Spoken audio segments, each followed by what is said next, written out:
Ash was still on my hands when I called my father from the hospital chapel. Not literal ash. That's just what grief does to your skin. It turns gray and dry and foreign, like something that's already been through a fire. I remember staring at my own knuckles while the phone rang and thinking, these aren't my hands. My husband was dead. My 2 kids were dead. A truck driver on I-95 had been awake for something like 60 hours, and at 2:47 in the afternoon, he drifted across the median doing 71 miles an hour and turned our Honda Pilot into something the fire department needed the jaws of life to open. Ethan died before the paramedics got the door off. Lily and Noah died in the back seat, 5 and 7 years old, still buckled in. I lived. I don't know why I lived. I was in the passenger seat. I called my father because that's what you do. You call your parents. Some animal part of your brain believes that if you say the words out loud to the people who made you, they'll somehow make it not true. I could hear music behind his voice when he picked up. Laughter, a clatter of plates. My sister Melissa's birthday dinner, right on schedule. Because Melissa's birthday dinner was always right on schedule. The same steakhouse, the same private room, the same 17 people who'd been getting the same calendar invite every October for a decade. Dad, I said. My voice didn't sound like mine. Ethan's gone. Lily and Noah too. Silence. Real silence. The kind where you can hear someone's brain trying to process something too large for the container it's been given. Then my mother's voice, sudden and sharp, like she'd grabbed the phone out of his hand. What do you mean, gone? There was an accident. On the highway. They're all dead, Mom. All 3 of them. I heard her breath catch. For 1 second. 1 single second. I thought, this is where it starts. This is where they come. Then I heard her hand cover the receiver, muffled words to someone else in the room, and my father's voice came back on. Steady. Almost gentle. The voice he used when he was about to disappoint you kindly. Claire, honey, when's the service? Friday. I need you here, Dad. I need you. A pause. And in that pause, I heard a fork click against a plate. Friday's your sister's birthday, he said. The reservation's been booked for weeks. You know how Melissa gets. I thought grief had already hollowed me out in the 4 hours since the highway patrolman knocked on my hospital room door. I was wrong. There was more room in me to hollow out than I knew. My husband and my children are dead, I said again, slower this time. Like maybe the first time hadn't landed right. Like maybe I'd mumbled. I understand that, he said, in the exact tone a person uses when they've been told it might rain on a day they had outdoor plans. But we can't miss Melissa's dinner. You understand? It's been planned. I didn't say anything. I couldn't. We'll come see you after, he added, like that fixed something. Once things settle. He hung up. I stood in the hospital chapel holding a phone that was no longer connected to anyone, and I cried until a chaplain I'd never met sat down next to me and just stayed there, not saying anything, until a nurse came to tell me I needed to go identify my husband's belongings. That was the first loop. It would not be the last. I want to back up because if I only tell you about the phone call, you'll think my family was always monsters. And the truth is stranger and worse than that. They weren't monsters. They were something more common. People who had quietly over decades built a hierarchy of whose feelings mattered. And I had always been 2 rungs below Melissa on that ladder. And I had never let myself see it clearly until the day I needed them most and they weren't there. I'm 34. I work as a compliance analyst for a regional healthcare network, which means I spend my days reading policy documents and looking for the places where what an organization says it does and what it actually does come apart. It is not a glamorous job. It is, I would come to learn, extremely good training for noticing when people's stated values and their actual behavior stop matching. Ethan was a high school shop teacher. He built the raised garden beds in our backyard with his own hands and installed a stained glass panel in our front door the summer before he died, a blue and gold thing shaped like a compass rose, because he said our house should have one beautiful, useless thing in it, just because. Lily was 7, missing her top front tooth, obsessed with a stray cat she'd named Waffles that lived under our porch, and that Ethan kept feeding against my mild objections. Noah was 5 and talked to our dog Biscuit in a running, low murmur all day long, telling him secrets I never got to hear. My parents, Richard and Diane, live 40 minutes from me. My sister Melissa is 29, engaged to a man named Trevor who sells commercial real estate, and has, for as long as I can remember, occupied the center of every room our family has ever stood in. Not through cruelty, exactly, through gravity. Things simply organized themselves around Melissa, the way water organizes itself around the lowest point. I used to tell myself this was fine. I'd built my own life. Ethan, the kids, the house with the stained glass, specifically far enough from that gravity that I didn't have to think about it much. I saw my parents on holidays. I sent birthday cards. I told myself the distance was just distance, not a diagnosis. The red flags had been there for years if I'd wanted to look at them. My mother forgetting Lily's birthday 2 years running while never once forgetting Melissa's. My father skipping Noah's kindergarten graduation because it conflicted with a golf outing he could have rescheduled. A running joke in the family group chat that wasn't really a joke. Well, you know how Claire is. She doesn't need the fuss. That I'd laughed along with because the alternative was admitting how much it stung. There was a specific afternoon, 2 years before the accident, that I'd filed away and never quite looked at directly. Noah had been hospitalized overnight with a fever that spiked to 104. Nothing permanent in the end, just a bad viral infection that scared us more than it should have. And I'd called my mother from the ER at 11 at night, shaking, asking if she could come sit with me. She'd told me she would try to come by sometime tomorrow if things quieted down, because she and my father were hosting a dinner for some of Melissa's college friends that had been on the calendar for weeks. She never made it that day, or the next. I told myself at the time that I understood. A commitment was a commitment, and Noah was fine, and I was being oversensitive expecting anyone to drop everything. I see now that I'd been rehearsing for years the exact sentence I would eventually use to explain away October. I told myself it was nothing. That's the sentence that runs under everything I'm about to tell you. I told myself it was nothing, right up until the day it became the only thing. The first crack came 4 days after the accident, at the funeral home, when the wrong flowers arrived. A massive arrangement of white lilies and blue delphiniums showed up at Callahan & Sons on Route 9, the wrong funeral home, 40 minutes from where we were actually holding the service. The card read, "With deepest sympathy, the Whitfield family," my parents' last name. I found out because the funeral director at Callahan & Sons, a kind older man named Walter, called me to ask, gently, if I wanted him to forward the flowers, or if this was some kind of mistake. I told myself it was nothing. A clerical error. Grief makes people careless, and maybe my mother had been so overwhelmed she'd given the florist the wrong address, an old one, from before we moved. I called my mother to ask. She sounded confused, then defensive. "I told the florist the name of your church, Claire. I don't know why they'd send it somewhere else. These things happen." Except when I called the florist myself, Bloom and Vine, the same shop my parents had used for every family event for 15 years. The woman on the phone was apologetic, but firm. The order had come in with the correct funeral home listed. Someone, afterward, had called back and changed it. My hand started shaking on the phone, not from anger yet, from the specific, sick feeling of catching someone in a lie small enough that they never expected to get caught. I didn't confront my mother again. I told myself it didn't matter. Wrong flowers, right flowers, none of it brought anyone back. I let it go. That was the first time I let something go that I shouldn't have. 3 days after I buried them, my mother texted me, "Hope you're managing. Melissa felt hurt you didn't call her on her birthday." I stared at that message until the letters stopped making sense as language and became just shapes, black marks on a white rectangle. I read it maybe 40 times. I kept waiting for it to say something different. I told myself I must be misunderstanding the tone. Text doesn't carry inflection. Maybe this was clumsy sympathy, poorly worded. My mother had never been good with words when it mattered. I called Ethan's mother, Carol, and read her the text over the phone, my voice flat, like I was reading a grocery list. There was a long silence on her end. "Claire," she said finally, "I don't think there's another way to read that." I told myself it was nothing. I put my phone in a drawer and didn't respond. That was the second time I let something go, and it was the last time. Something in me went quiet after that text. Not broken. I want to be precise about this because broken implies something shattered and scattered, pieces you can't find. This wasn't that. This was more like a door closing. Quiet, deliberate, final in a way that didn't require slamming. Decided. That's the word I keep coming back to. I decided something that day, even though I couldn't have told you yet what it was. For 6 months, I didn't say a single word to any of them. Not my mother, not my father, not Melissa. I watched from a distance as their lives continued on schedule, because nothing about my absence seemed to interrupt anything. They sent holiday photos in November like nothing had happened. A family Thanksgiving photo, everyone smiling, a place setting conspicuously absent where mine would have been. No acknowledgement that 3 empty chairs should have existed at that table and didn't. A group text went around about Thanksgiving logistics. Who was bringing the turkey? What time to arrive? Should they do the white elephant gift exchange again this year? My name was on the thread. No one addressed a single message to me directly. No one asked if I was coming. No one asked if I was alive. An invitation to Melissa's engagement party arrived in my mailbox in December. Cream cardstock, gold foil lettering, a tasteful sans serif font that probably cost 40 cents a card. I held it in my hands for a long time. Then I put it in the drawer with my mother's text message. The drawer where I kept the things I couldn't look at yet, but also couldn't throw away, because throwing them away felt like admitting I was still hoping for something different. Meanwhile, I did the slow, ugly work that grief hands you, one horrific chore at a time. I identified Ethan's personal effects at the morgue. His wedding ring, his phone with a shattered screen, the leather work boots he'd had resoled twice because he refused to buy new ones. I wrote 61 thank you notes for casseroles and flower arrangements I never once tasted or smelled, because the act of writing them was the only structure I had left in my days. I found one of Noah's toy dinosaurs, a small green stegosaurus, missing one plate along its spine, wedged inside one of my own shoes on a random Tuesday in November, and I sat down on the kitchen floor and held it for an hour, unable to move, unable to understand how it had gotten there or why that of all things was what broke me open that particular day. While my family moved on, I moved differently. I moved the way you move when you've stopped performing for an audience because you finally understood there was never an audience there to begin with. In January, I rewrote my will. I sat in my lawyer's office, a woman named Priya Chandrasekaran, a family law attorney with 19 years of practice specializing in estate matters, and I methodically pulled my parents' names off of every document where they'd ever appeared. Emergency contact forms, medical power of attorney, the beneficiary designation on my life insurance policy, which had listed my mother as a contingent beneficiary since I was 22 years old and had simply never been updated because why would it be? I had a husband, I had children, contingencies felt theoretical. Do you want to include any explanation for the record? Priya asked me. Some clients like to document their reasoning in in case there's ever a dispute. I told her no, not yet. I wasn't ready to put it in writing anywhere official. I told myself the removal spoke for itself. I put the house, Ethan's and my house, the one with the stained glass compass rose in the front door, into a trust. Only Ethan's name and the children's names were listed as the trust's namesakes. The Ethan, Lily, and Noah Whitfield Memorial Trust. My parents and my sister were not mentioned anywhere in its founding documents. Not as beneficiaries, not as contingencies, not as anything. I told myself this was just paperwork, administrative housekeeping. Nothing more. It was not nothing. It was the first physical, legal shape that my decision had taken. I just wasn't ready to say that out loud yet. In February, 4 months after the accident, I started a foundation. I did it with Ethan's parents, Carol and Michael, who had held me up, literally physically, an arm under each of mine, at the funeral, because my own parents hadn't been there to do it. We called it the Whitfield Reyes Road Safety Initiative, after Ethan's last name and Carol's maiden name, and its stated mission was straightforward: advocacy and funding for stricter enforcement of commercial trucking rest hour regulations, the kind of regulation that, had it been followed, would have kept my family alive. This was real work, not a grief project that would fade by summer. We retained a policy consultant, a former Department of Transportation compliance officer named Frank Delgado, who had spent 22 years investigating exactly the kind of falsified logbook violations that had killed my family. We built a real budget. We filed the paperwork with the state. And in the founding documents, in the section standard for foundations like this, explaining the governance structure and who would and would not have any claim on the organization's funds or assets, I wrote one sentence: plain, exact, no embellishment. My parents, Richard and Diane Whitfield, and my sister, Melissa Whitfield, will have no involvement in or claim to this foundation or its assets, as my parents chose to attend my sister's birthday dinner rather than attend the funeral of my husband and children. I didn't write it for anyone to read. I want to be honest about that, because it would be easy to tell this story as though I'd planted a landmine on purpose, waiting for someone to step on it. I didn't. I wrote it because it was a true fact relevant to the governance of a legal entity, and I was done pretending it wasn't true simply because the truth was ugly. I filed the paperwork. I told myself no one outside the foundation's small circle of officers would ever read that sentence. I genuinely believed that. I was wrong about that too, though it would take 4 more months for me to find out how wrong. In March, the lawsuit against Meridian Freight Logistics, the trucking company that had employed the driver who killed my family, settled. I had retained a personal injury attorney named David Okafor, a partner at a firm that specialized almost exclusively in commercial trucking litigation, with 14 years of experience and a track record that included 3 of the largest wrongful death trucking settlements in the state's history. David was not gentle with me. He was precise, which was what I needed. He explained chain of custody. He explained what discovery would involve. He warned me, correctly, that opposing counsel would try to make this take years. It didn't take years because of what his investigator found. The driver, a man named Curtis Boyd, had logged 61 consecutive hours awake before the crash, nearly 3 full days without meaningful rest. Federal Motor Carrier Safety Administration regulations cap consecutive driving at 11 hours within a 14-hour on-duty window, followed by a mandatory 10-hour rest period. Boyd's electronic logging device should have flagged the violation automatically and locked him out of the system. It hadn't. David's investigator, a forensic data analyst named Wendy Park, who specialized in ELD tampering cases, found the reason within 6 weeks. Meridian Freight's dispatch software had a manual override function, technically legal for emergency use, that dispatch supervisors had been using routinely, not for emergencies, but to keep drivers on the road past their legal limits during a company-wide staffing shortage. Wendy found the override logs. She found internal emails between dispatch supervisors joking, actual gallows humor joking, about cooking the books to hit delivery quotas. Meridian's own compliance department hadn't caught it. David's team found it before Meridian's internal audit ever would have. It wasn't a straight line to that evidence either. Meridian's outside counsel, a defense attorney named Gregory Fenn with a reputation for grinding wrongful death cases down through attrition, spent the first 2 months of discovery arguing that Boyd's fatigue was an isolated personnel failure, a bad employee cutting corners, and had nothing to do with company policy. For a while, even David seemed uncertain whether Wendy's early findings would hold up against that framing. A single tampered log, he told me flatly in one meeting, could be explained away as one man's mistake. It was the pattern across 9 other drivers' logs, and the internal dispatch emails Wendy eventually recovered from a server Meridian's own IT department had flagged for routine deletion that turned an isolated failure into a company practice. Faced with that evidence, Meridian's legal team folded fast. They didn't want a trial. They didn't want discovery to go any deeper than it already had, because Wendy Park's investigation had barely scratched a surface that likely went much further. The settlement, $18.7 million.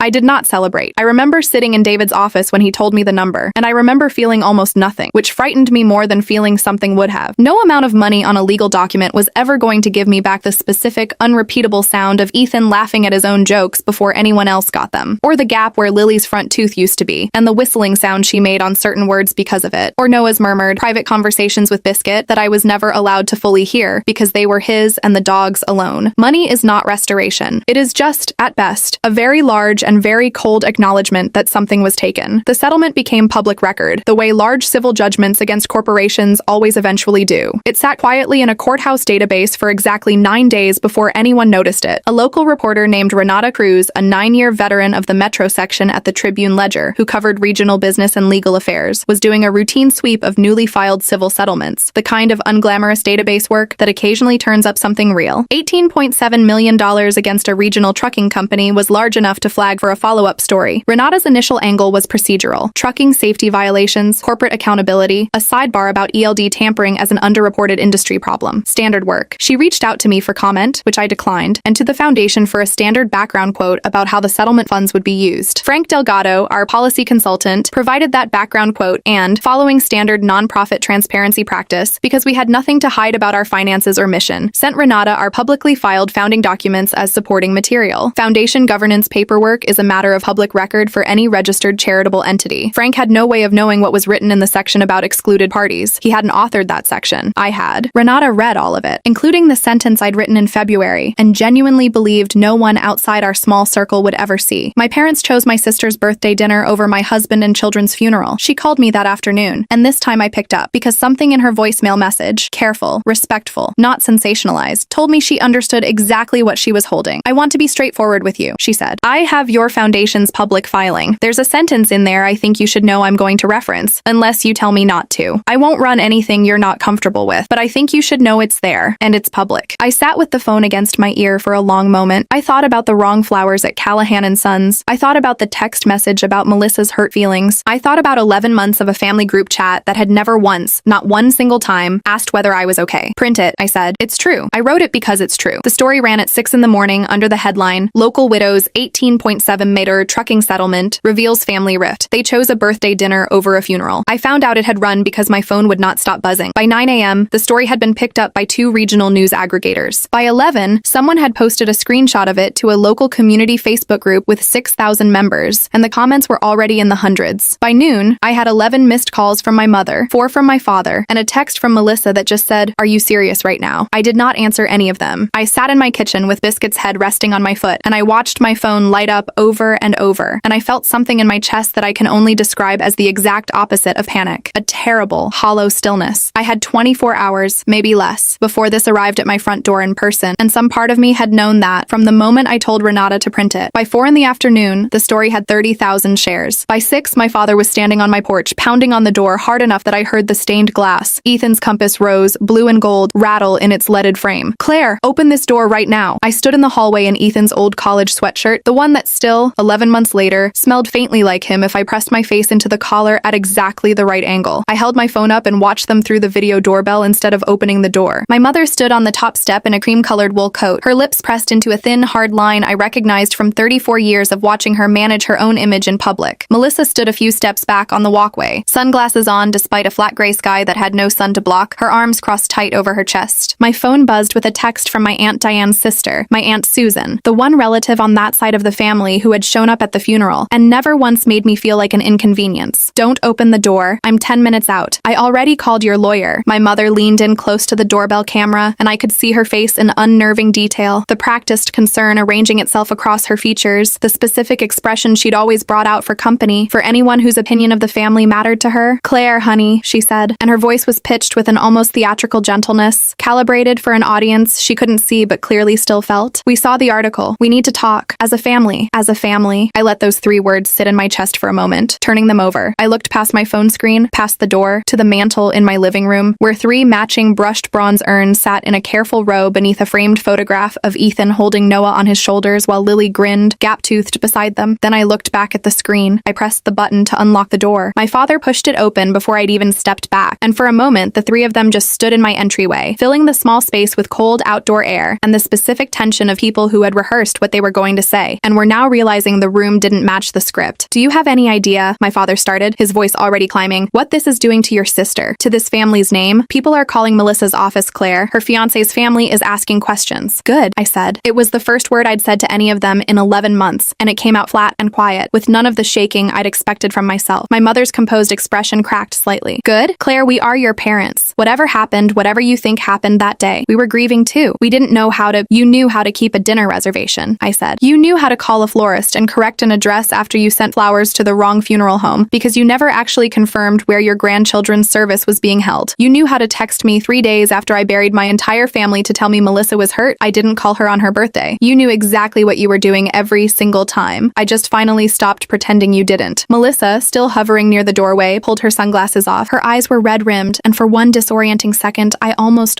let myself feel something for her. Then she spoke. You humiliated me in front of the entire county, she said. Do you know what people are saying about me? I didn't even do anything, Claire. This isn't fair. I looked at her for a long moment. You're right, I said. You didn't do anything. That's kind of the whole point. My Aunt Susan's car pulled into the driveway behind them, gravel crunching, headlights sweeping briefly across the entryway wall. I saw my mother's shoulders tighten at the sound. We need to figure out how to fix this, my father said, and his voice had shifted again. That same too gentle tone from the porch, the one for managing situations rather than feeling them. For the family, there has to be some kind of correction we can issue. A statement. There's nothing to correct, I said. Everything in that article is true. You can ask the reporter to run a follow-up if you want. I'm sure she'd love your side of it. Susan came through the still open door behind them, out of breath, phone already in her hand. Claire, your lawyer's on the way. You don't have to say anything else to any of them. I didn't want to say anything else. I found, standing there in my own hallway with Ethan's sweatshirt sleeves pushed up to my elbows, that I had already said everything I needed to say 11 months ago, in a founding document nobody was ever supposed to read except a state filing office and a handful of trustees. Everything since had just been an echo. You should go, I said. I have nothing else for you. My father opened his mouth to argue. My mother put a hand on his arm, not gently, but firmly, the way you'd stop someone from stepping into traffic. And I watched. For the first time in my adult life, my mother recognized a room she couldn't manage her way out of. They left. Melissa lingered a moment longer in the doorway, sunglasses back on despite the graying evening light, and said quietly, almost to herself, I really didn't do anything. I know, I said, and I closed the door. Resolution. The fallout, once it started, moved faster than I expected, and further than I'd intended, though I can't say I did anything to slow it down. Melissa's engagement to Trevor did not survive the month. I heard secondhand through Susan that Trevor's family, old money, image conscious, the kind of people who read the local paper cover to cover every morning over coffee, had quietly pulled back after the story broke, uncomfortable with the optics of marrying into a family now publicly known for skipping a triple funeral. I don't know if that's entirely fair to Melissa. I've had to make peace with the fact that some consequences land on people who were only complicit through comfort, not cruelty, and I don't get to fully separate those threads from where I'm standing. My father, a regional manager at an insurance brokerage, took what his employer described publicly as a leave of absence 6 weeks after the story ran, after Renata's follow-up piece, the one nobody had asked her to write, but that the paper's engagement numbers made almost inevitable, dug up 2 former colleagues willing to go on record describing a pattern of him missing his own team members' family emergencies for scheduling conflicts that were, in hindsight, rarely as immovable as he'd